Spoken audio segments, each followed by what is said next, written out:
Este fue por mucho el mejor deportivo de su tiempo. No solo me refiero a lo increíblemente perfecto de su diseño, o que podía competir contra Ferraris y comérselos vivos. Este auto fue diseñado para romper los estándares impuestos por las grandes compañías. Costaba menos de la mitad que un Ferrari, y a diferencia de uno, esta nave podía repararse en cualquier taller mecánico con solo una caja de herramientas oxidadas. No tenías que llevarlo a talleres super caros como otros deportivos, incluso a nivel de seguridad ya competía en otra liga contra oponentes más sofisticados y más costosos. Este auto fue hecho no solo para ir rápido, sino para que lo dejaras de herencia a tus futuros nietos. Este no es otro video de autos, aquí descubrirás toda la verdad de por qué nunca llegaste a escuchar de él a pesar de su excelencia. Y sí, todo fue culpa de unos hombres con corbata y una compañía poderosamente molesta. Esta es la historia de la Intermecánica Indra. Todo comenzó en 1969. Opel, la división alemana de General Motors, buscaba algo que rompiera con su imagen gris de fabricante serio y predecible. Querían un auto que dijera: también sabemos soñar. Financiaron el desarrollo de un concept basado en su sedán de lujo, el Diplomat, pero transformado en algo completamente distinto. Más bajo, más largo, más provocador. El resultado fue el Opel Coupé Diplomat, o simplemente CD. Un deportivo elegante, poderoso, con proporciones perfectas, líneas limpias y una presencia tan moderna que parecía adelantado una década. Cuando el prototipo se presentó, la prensa quedó fascinada y Opel también. Dentro de Opel hubo un hombre que defendió aquel concepto más que nadie: Bob Lutz, una figura en ascenso dentro de la jerarquía de General Motors, con una forma de pensar que no encajaba del todo en el molde corporativo. Lutz veía en el CD algo más que un simple prototipo. Era la prueba de que Opel y GM podrían construir autos con emoción, con personalidad. En una época donde Ferrari y Maserati dictaban lo que debía ser un verdadero deportivo. Pero el entusiasmo no fue suficiente. Los retrasos, la burocracia y la falta de interés en Detroit terminaron enterrando el proyecto en silencio. Para la mayoría dentro de GM, el CD había muerto. Pero Lutz no era la mayoría. Si no podía construirlo desde adentro, lo haría desde afuera. Ahí entra en escena Frank Reisner, fundador de Intermecánica, una pequeña compañía italiana conocida por mezclar lo mejor de dos mundos: diseño europeo con músculo americano. Reisner ya había demostrado lo que era capaz de hacer con el Intermecánica Italia. Un coupé elegante, rápido y ensamblado casi de forma artesanal. Cuando Lutz le presentó la idea a Reisner, no dudó. Ambos compartían la misma obsesión: crear un deportivo capaz de mirar de frente a los italianos de Maranello, pero sin tener las complicaciones de sus mecánicas exóticas. Para el diseño recurrieron a un hombre que en ese mundo era casi mítico: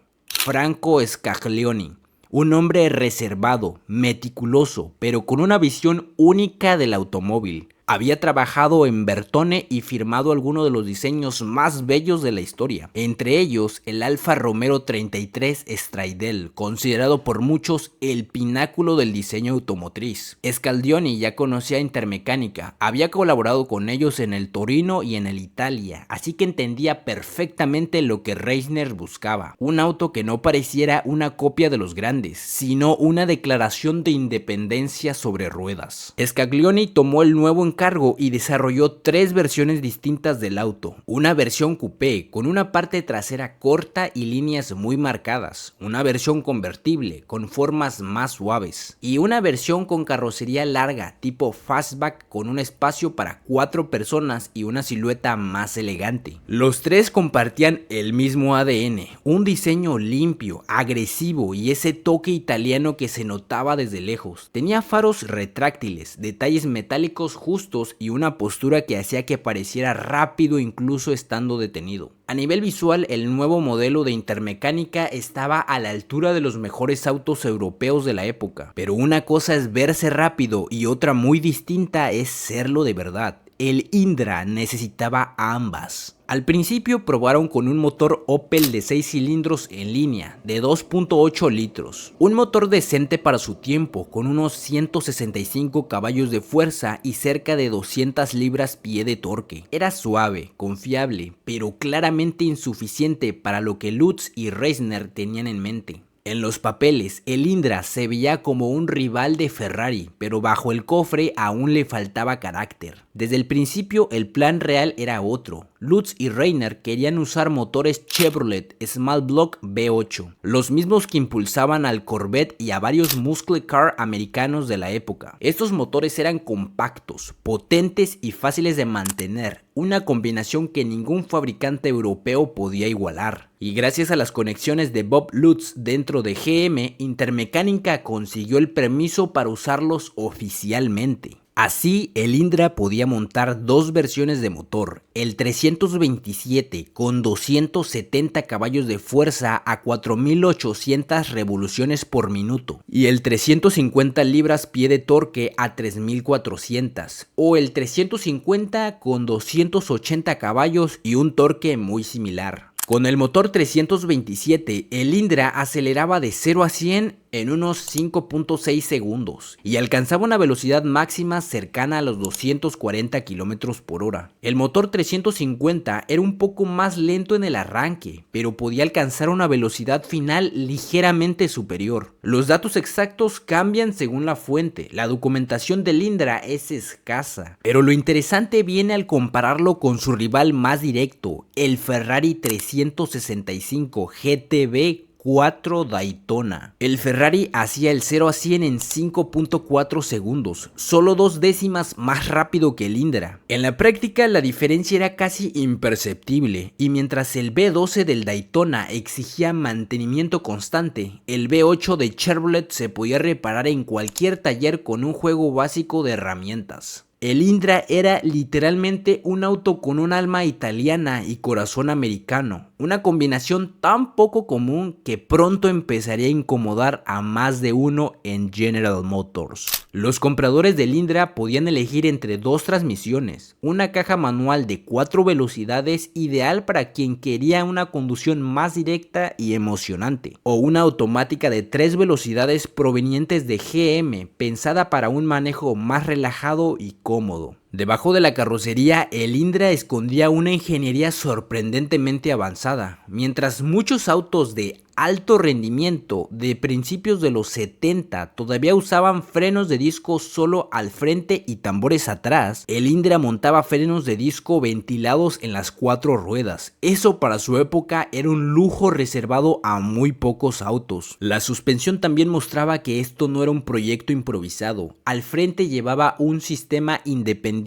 con resortes helicoidales y amortiguadores Koni. Y en la parte trasera un eje tipo Den-Dion también con resortes helicoidales y amortiguadores Koni, que le daba una mezcla casi perfecta entre estabilidad y comodidad. Todo el conjunto estaba muy bien equilibrado, firme cuando lo necesitaba, pero sin castigar al conductor. Y a pesar de tener un motor V8 grande y una carrocería hecha a mano en acero, el Indra pesaba alrededor de 1500 kilos, que para su tamaño y equipamiento era razonablemente ligero. Además venía muy bien equipado para la época, dirección asistida y como opciones elevadores eléctricos y aire acondicionado, algo que ni muchos deportivos de lujo ofrecían entonces. Era un auto pensado para disfrutarse todos los días, no solo para admirarlo en el garaje. Por dentro el Indra tenía una cabina limpia, bien organizada y con mucho carácter. El tablero reunía todos los indicadores importantes al alcance del conductor, los asientos